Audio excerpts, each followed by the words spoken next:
There's no feeling more intense than starting over. If you deleted your homework the day before it was due, as I have, or if you left your wallet at home and you have to go back after spending an hour in the commute. If you won some money at the casino and then put all your winnings on red but it came up black. If you got your best shirt dry cleaned before a wedding and then immediately dropped food on it. If you won an argument with a friend and then later discovered that they just returned to their original view. Starting over is harder than starting up. If you're not ready for that, like if you've already had a bad day, then what you're about to go through might be too much. Feel free to go away and come back. I'll be here.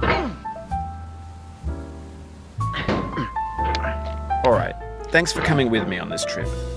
I'll understand if you have to take a break at any point. Just find a safe place to stop and quit the game.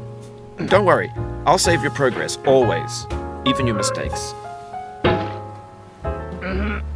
This game is a homage to a free game that came out in 2002, titled Sexy Hiking. The author of that game was Jazzuo, a mysterious Czech designer who was known at the time as the father of B games. And B games are rough assemblages of found objects. Designers slap them together very quickly and freely, and they're often too rough and unfriendly to gain much of a following. They're built more for the joy of building them than as polished products. In a certain way, Sexy Hiking is the perfect embodiment of a B game. It's built almost entirely out of found and recycled parts, and it's one of the most unusual and unfriendly games of its time. In it, your task is simply to drag yourself up a mountain with a hammer. And that act of climbing, in the digital world or in real life, has certain essential properties that give the game its flavor. No amount of forward progress is guaranteed. Some cliffs are too sheer or too slippery. And the player is constantly, unremittingly in danger of falling and losing everything. Anyway, when you start Sexy Hiking, you're standing next to this dead tree that blocks the way to the entire rest of the game. It might take you an hour to get over that tree, and a lot of people never got past it. You prod and you poke at it, exploring the limits of your reach and your strength, trying to find a way up and over. And there's a sense of truth in that lack of compromise. Most obstacles in video game worlds are fake. You can be completely confident in your ability to get through them once you have the correct method or the correct equipment or just by spending enough time. In that sense, every pixelated obstacle in Sexy Hiking is real. The obstacles in Sexy Hiking are unyielding, and that makes the game uniquely frustrating.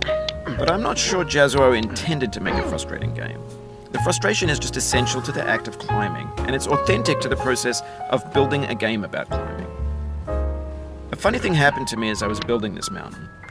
I'd have an idea for a new obstacle, and I'd build it, test it, and it would usually turn out to be unreasonably hard.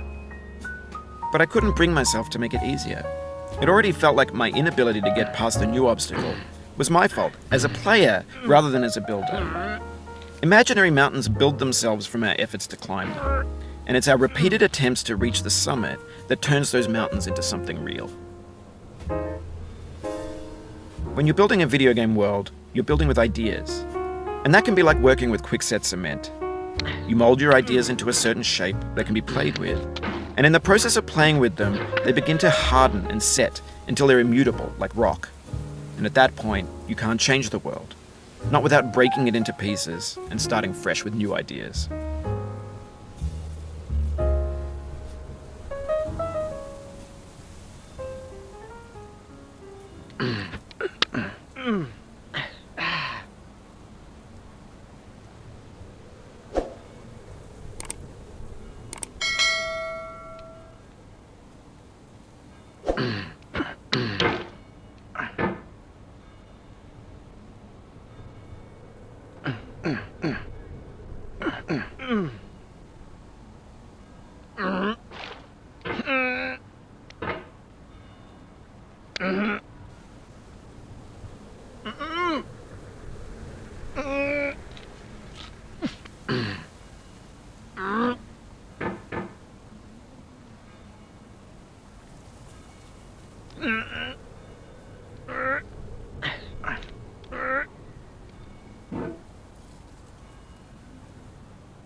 For years now, people have been predicting that games would soon be made out of prefabricated objects, bought in a store and assembled into a world.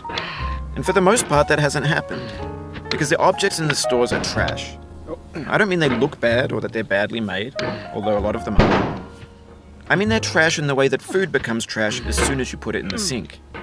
Things are made to be consumed and used in a certain context, and once the moment is gone, they transform into garbage. In the context of technology, those moments pass by in seconds.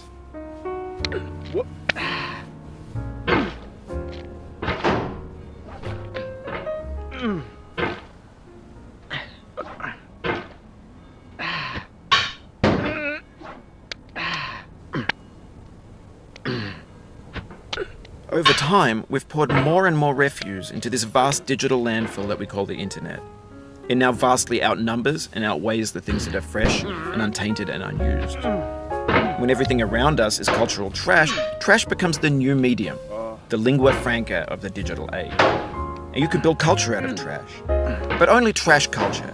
B games, B movies, B music, B philosophy.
Oh, you just lost a lot of progress. That's a deep frustration, a real punch in the gut.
Maybe this is what digital culture is.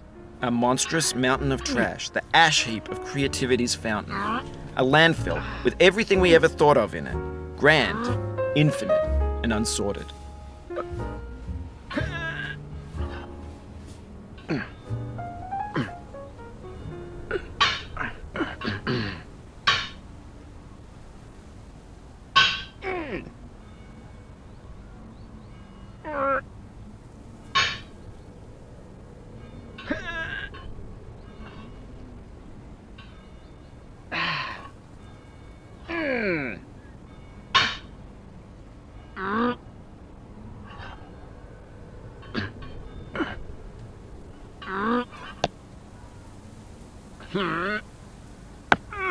Oof, sorry about that.